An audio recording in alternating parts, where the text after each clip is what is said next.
अस्सलामुअलैकुम dear students, I hope you are fine. उम्मीद है आप रोज़ की वीडियोस देखते होंगे और उसको समझते होंगे। अगर आप इस चैनल पे नए हैं तो आप इसको सब्सक्राइब कर दें और बेल आइकन को प्रेस करें ताकि आने वाली हर वीडियो आप तक पहुंच जाए और आप उसको देखें और अपने कॉन्सेप्ट्स को क्लियर करें। अगर किसी किस्म का आपको कोई इशू है तो आप कमेंट सेक्शन में पूछ सकते हैं। आज की हमारी वीडियो हमारे पास different shapes and functions of human body cell के रिलेटेड है। हमारे पास जो सेल हैं, सेल फॉर्मिंग डिफरेंट स्ट्रक्चर और parts in a human body are different in their shape. Human के जो सेल हैं बॉडी के अंदर, दे कंटेन डिफरेंट शेप्स और इसी शेप के लिहाज से उनकी फंक्शंस को डिज़ाइन किया गया है।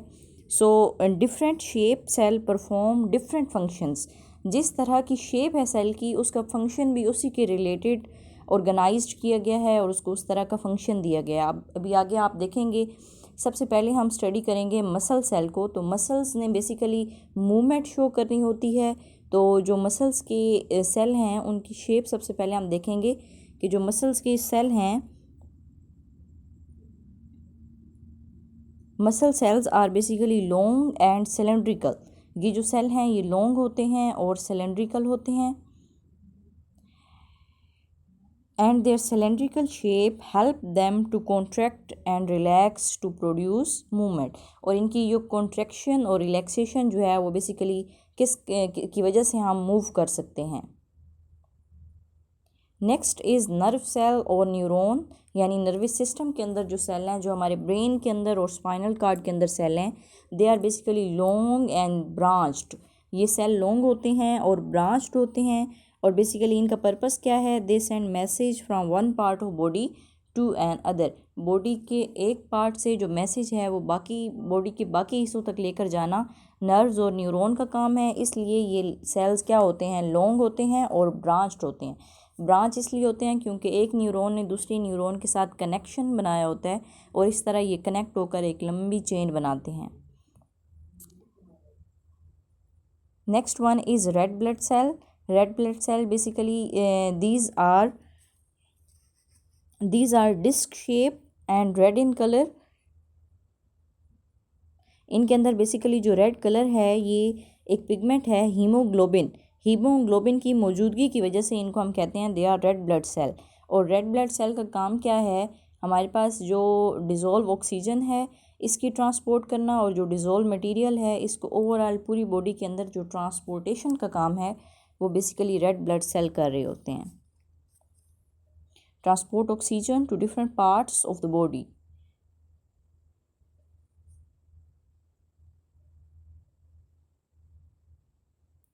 Next is white blood cell। As the word indicate white blood cell, इनका जो कलर है वो वाइट होता है और इनकी जो शेप है regular, they are irregular in shape, यानी इनकी कोई फिक्स शेप नहीं होती। They help the body to fight against infection and other disease. हमारे पास जो बॉडी के अंदर जो क़ुव्वत मुदाफ़ियत का निज़ाम है, बॉडी जो बाकी हमारे पास इन्फेक्शन के अगेंस्ट जो क़ुव्वत मुदाफ़ियत फ़राहम करती है उसमें बेसिकली वाइट ब्लड सेल का बहुत मेन रोल है। They are basically army of our body. Next one is epithelial cell.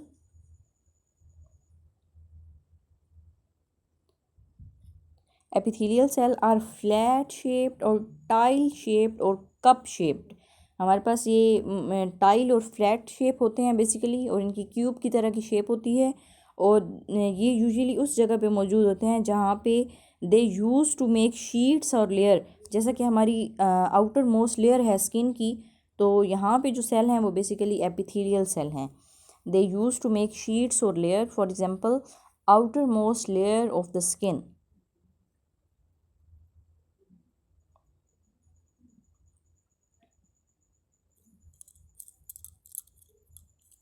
Next one is bone. Bone यानी कि हड्डियाँ, जो बहुत इंपॉर्टेंट रोल प्ले करती हैं हमारी मूवमेंट के अंदर। सबसे पहले हम देखेंगे कि इनकी शेप क्या होती है। They are flat, short and irregular in shape. इनका मेन फंक्शन क्या है? They give shape and provide support to the body part, body को एक प्रॉपर शेप प्रोवाइड करती हैं और इसके साथ साथ ये क्या करते हैं, support to the body part, body के मुख्तलिफ पार्ट्स को जो सपोर्ट जो सहारा प्रोवाइड किया हुआ है वो बेसिकली बोन सेल ने प्रोवाइड किया हुआ है। बोन सेल्स हेल्प करते हैं हमें मूवमेंट के अंदर। The last is reproductive cell, जैसा कि वर्ड इंडिकेट कर रहा है रिप्रोडक्शन, यानी ऐसे सेल जो रिप्रोडक्शन के अंदर इन्वॉल्व हैं उनको हम कहेंगे reproductive cell. They are of two types, one is sperm cell जो कि बेसिकली मेल रिप्रोडक्टिव सेल, और नेक्स्ट वन जो है ये हमारे पास क्या है, egg. Sperm and egg are basically reproductive cells and they play important role in sexual reproduction. Sperm और egg की जो डायग्राम है वो आप सामने स्क्रीन पे देख सकते हैं।